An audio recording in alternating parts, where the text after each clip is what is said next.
Now then, with the Wall of Flesh dead, I'm now in a very dangerous position. I have no idea just how dangerous all of the hard mode enemies are, but I assume that they're going to instantly kill me if they touch me. To start with, I wait out the rest of the Blood Moon here in the underworld. It's much safer down here than up on the surface. Once that's over, I need something capable of dealing with all of the hard mode enemies. So, I go back, and I make 10,000 exploding bullets to use with my Phoenix Blaster. They may not kill things that quickly, but they can stun lock and keep every enemy I find at bay. Next, I go to break a few altars. The corruption in Hollow created when you kill the Wall of Flesh are changed a bit in the Fortherworthy Seed. Rather than being in a V shape, they're kind of randomly scattered throughout the world in pockets. This world has Palladium, Mithril, and Adamantite in it. I buy some leaf wings from the Witch Doctor because I'd rather not risk fighting a wyvern right now and get to mining. I use Hunter Potions to keep track of enemies and Spelunker Potions to show me where to mine. The Phoenix Blaster keeps me safe, and after an hour or so, I've got a full set of Adamantite armor.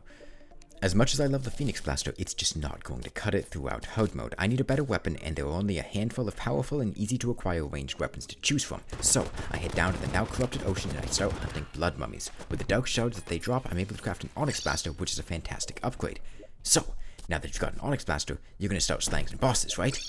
No, not quite. The Onyx Blaster is good, but we can do a lot better. I got it for convenience and to make the next part easier, not to use it for long. I need Souls of Night. A lot of Souls of Night. Probably. So, I head back down to the Crimson and get to work. I've got a lot of Hunter Potions and I'm using them heavily to stay safe. I'm assuming that a single floaty ghost sneaking up on me through a wall will instantly kill me, so I'm being extremely cautious. I don't actually know how much damage these enemies do, nor did I find out. I get enough souls to make a single Key of Night, and with that, I fight a Crimson Mimic. This Mimic will almost certainly slaughter me with so much as a scratch, but it also holds the weapon I want. The Dart Pistol. Extremely powerful, versatile, and enough to take me through most of hard mode. Ideally, I'd use this until I get a Tsunami or an Eventide. Thankfully, I've got plenty of speed and plenty of space. Crimson Mimics are terrifying in close quarters underground, but out in the open they're a lot more manageable. It goes down without too much trouble and gives me what I'm looking for. The Dart Pistol is extremely good damage for a weapon easy to acquire at the beginning of hard mode, especially when paired with Ichor Darts. There are 4 types of darts you can use, 3 of which are good. Ichor Darts inflict Ichor and also split into multiple shots. They're very good at dealing damage at single targets. Crystal Darts bounce between enemies and are pretty good at crowd control. I don't actually have access to Cursed Darts very easily because they're from corruption enemies, so I'm not going to use them here. At this point, I'd like to start fighting bosses, but a bunch of pirates started shooting at me for no reason. I was taken aback more than hurt, but they brought what comes next on themselves. Unlike goblins, pirates have no way to attack through blocks, so you just need to close yourself off and shoot through small holes. Also, don't kill pirate captains because they spawn ghosts that can travel through blocks. Their ships can't even fly, they just hover. If you build a tower, they get stuck on it and you can safely attack it from inside the tower. The Dart Pistol isn't very good at attacking through 1-block gaps though, so I had to play around with it a little bit to get it to work. With them out of the way, it's time for the mechanical bosses. Skeletron is the first on the menu, and in Fortherworthy, his bombs destroy blocks. That might not sound like much, but he shoots a lot of bombs. I fought him in the same place as regular Skeletron, and I had to constantly keep an eye on the platforms to make sure I had a place to land. Now, for every boss, I mostly use the same potions. I used Iron Skin, Swiftness, and Regeneration potions because they're easy to make and provide helpful benefits. I used Endurance and Life Force potions. These ones aren't as easy to make in large quantities, and I had to spend a lot of time fishing to get the materials, but they kept me alive and well.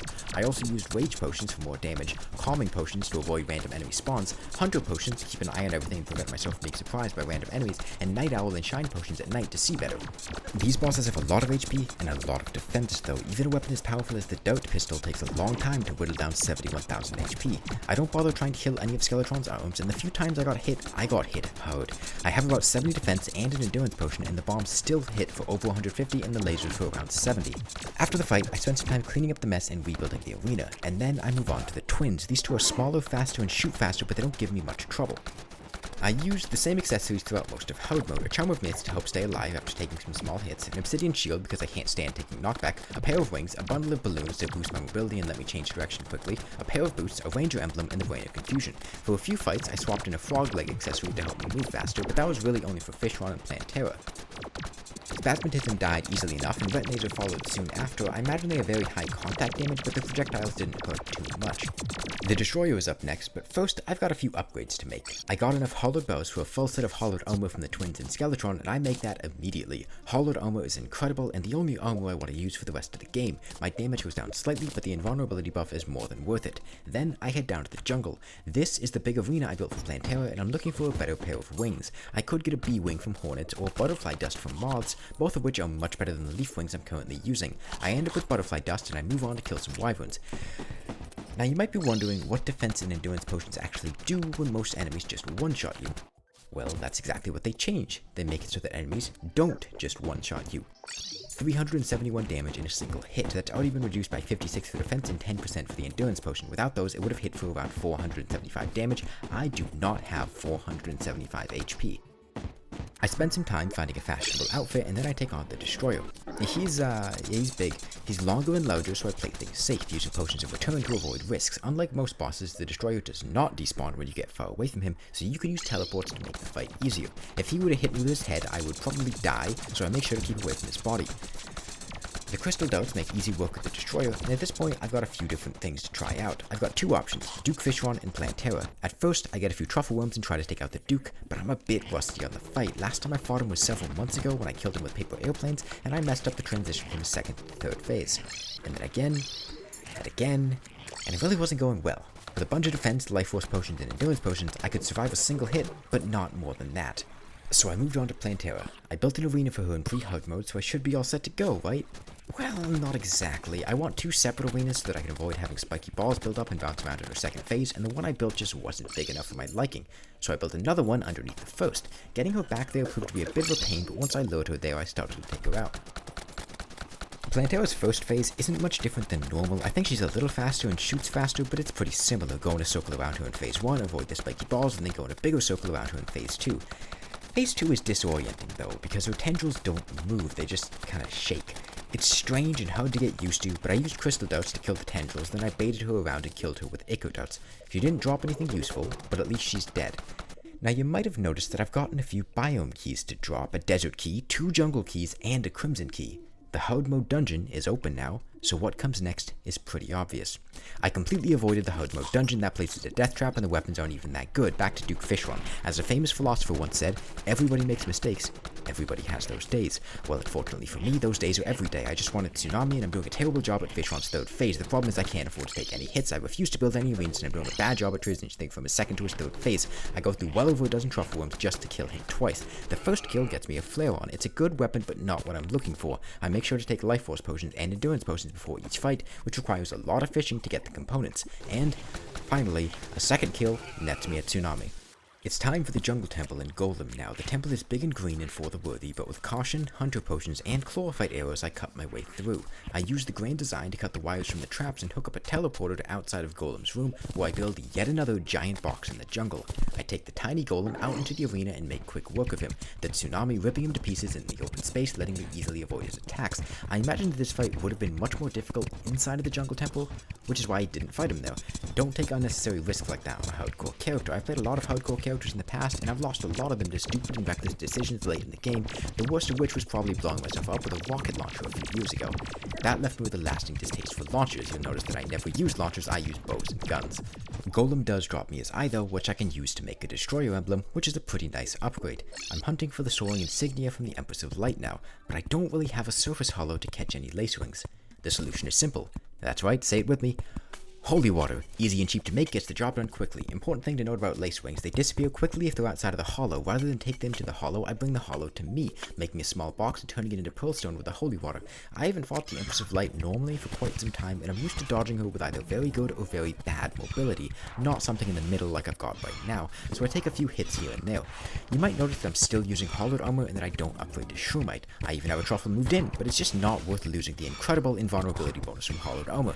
Thankfully, it starts raining halfway through the fight, and I hop on the shrimpy truffle that I pocketed from Fishron's corpse. The fight didn't really feel too much different in For the Worthy. From my understanding, the downtime is a bit different. She attacks faster, but it didn't really seem that much different to me. She doesn't give me too much trouble, and I steal her insignia easily enough.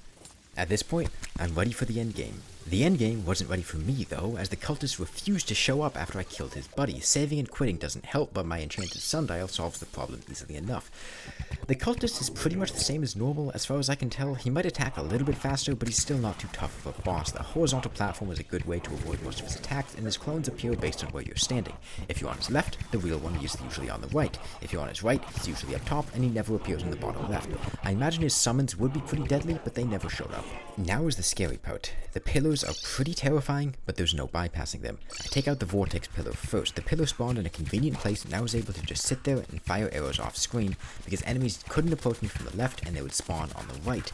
I didn't have any particular reason for fighting the vortex pillow first. I didn't make any weapons and I just kept using the tsunami for the rest of the game.